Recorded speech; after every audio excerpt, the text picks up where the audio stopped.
Hello everybody. I'm going to be working through the book Solid State Physics by Philip Hofmann, and I hope you can purchase it and join on working through it with me, and I'll try to add in as much as I can, maybe help out. So let's go straight into it. So the first chapter is on chemical bonding in solids. It's on the screen there, chemical bonding in solids, and we're on chapter 1.1, attractive and repulsive forces. So it starts out by basically just saying, here is a basic expression for the interatomic potential. I don't know why there's a weird plus there. Okay, so the equation they have listed is phi of r, so it's a function of r, so it's symmetrical in all directions, which isn't necessarily true, but it's just an estimation, of a over rn minus b over rm. So this is the basic expression that they have in the book. So there's two parts of this equation, obviously. There's the a part, the a over rn, and the negative b over rm. The first part, the a to the rn, is the repulsive, and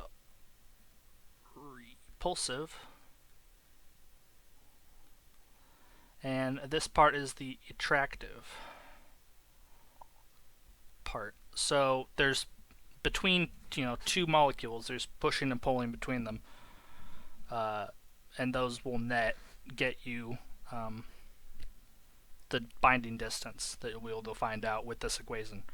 So actually, let us draw. Let's highlight it. Get fancy. So we have the green is the repulsive here, and I'm new with this tablet, so, and the negative b over rm is the attractive. So how do I know these are the repulsive and attractive? Well, I actually plotted them using Desmos here. Let's get rid of those real quick.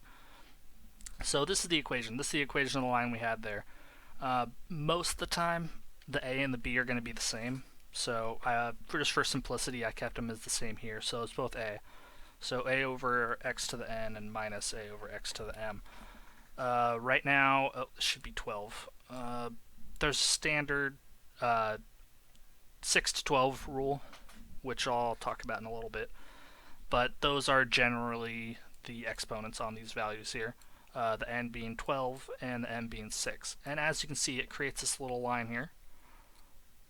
And the most likely resting place of the second molecule, the first one being at the origin, would be at a distance of, in this case, 1.122 away.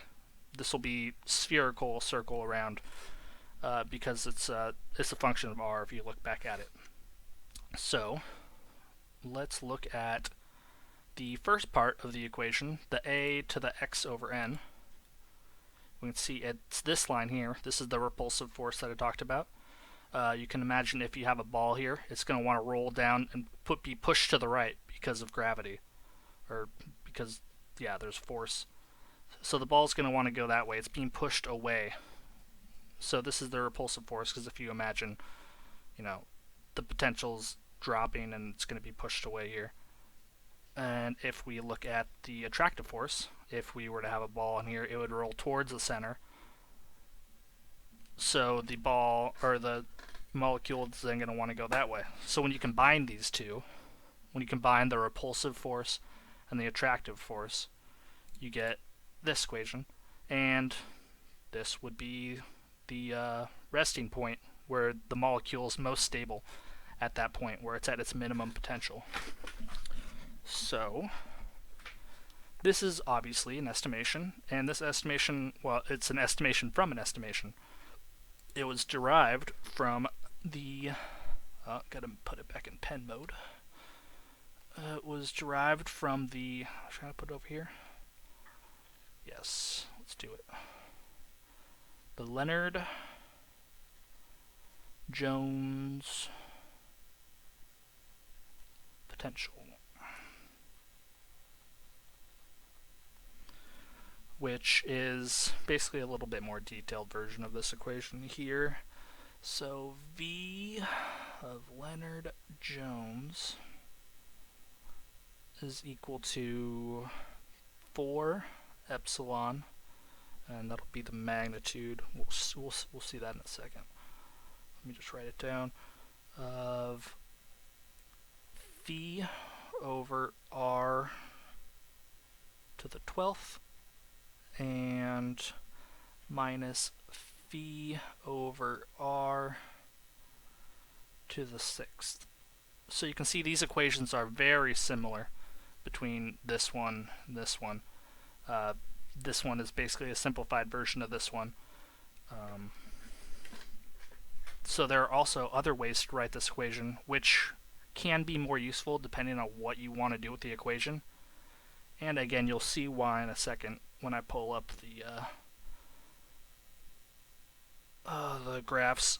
So here is another way of writing it as Rm, a different variable, we'll talk about it, over r to the 12th minus 2 of Rm over r to the 6th. So as you can see, it's pretty similar. That should be a bracket. As you can see, it's very similar, but it's a little different. And it gives you different values. Instead of sigma here, it has an Rm, and that'll tell us different things. So what are these things? Well, epsilon is the depth of the well.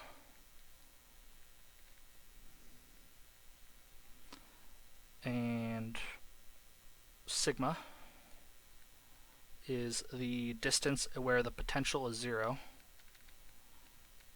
Distance where potential equals 0. And what do we have last?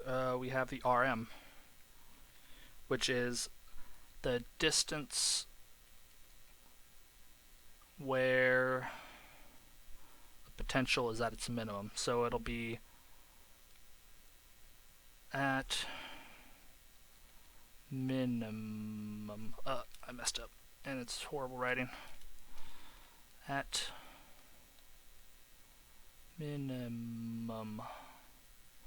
So, as you can see, there's two equations. Basically, the difference is the sigma and the Rm. So one is where you want to know where the potential is 0. One is where you'd want to know the distance where the potential is at the minimum, which honestly I think this one would be more useful, although I can maybe imagine some situations where the 4 epsilon equation would be more valuable. It really depends what you're trying to do. So let's take a look at those really quick. Don't want to drag on too long. So this is the first one, the 4 epsilon sigma over, I have to put x there instead of r, but imagine it's a spherical system. And that, so we can vary the epsilon. That's the, as I said, that was the potential well magnitude. So you can see it gets deeper the larger E is. So if we leave it at 1, it'll be at -1 here. S is the distance where the potential is 0. So that'd be this point right here. Not 100% sure why that would be useful right now, but it could be useful depending on what you're trying to do. And then we have the second equation here, and it is the purple line. This is the one I think would be a little more useful because it shows the minimum resting spot. It has the epsilon, and then the minimum resting spot is r is equal to 1, or 1 right here.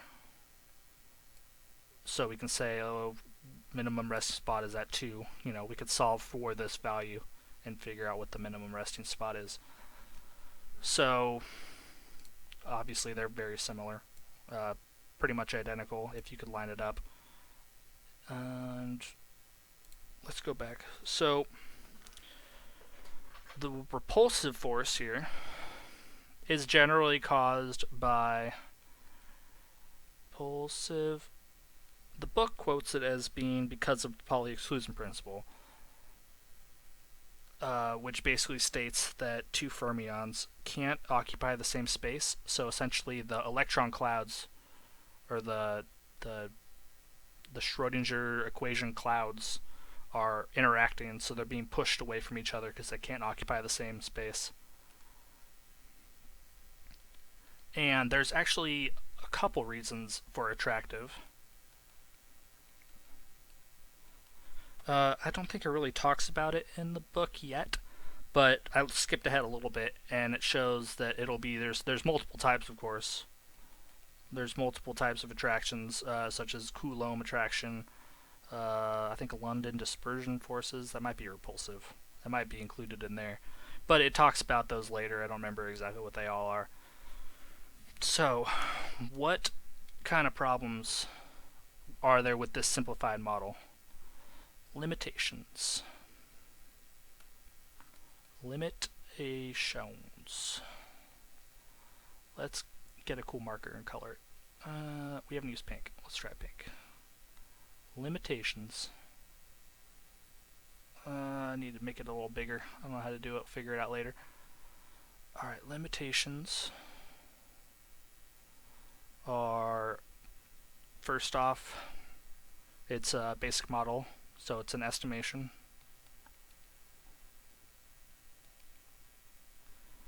Secondly, this is really only designed for 2 particles. Only, I was going to say 2 things at once. Only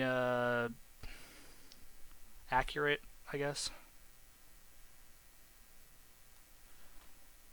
for 2 particles.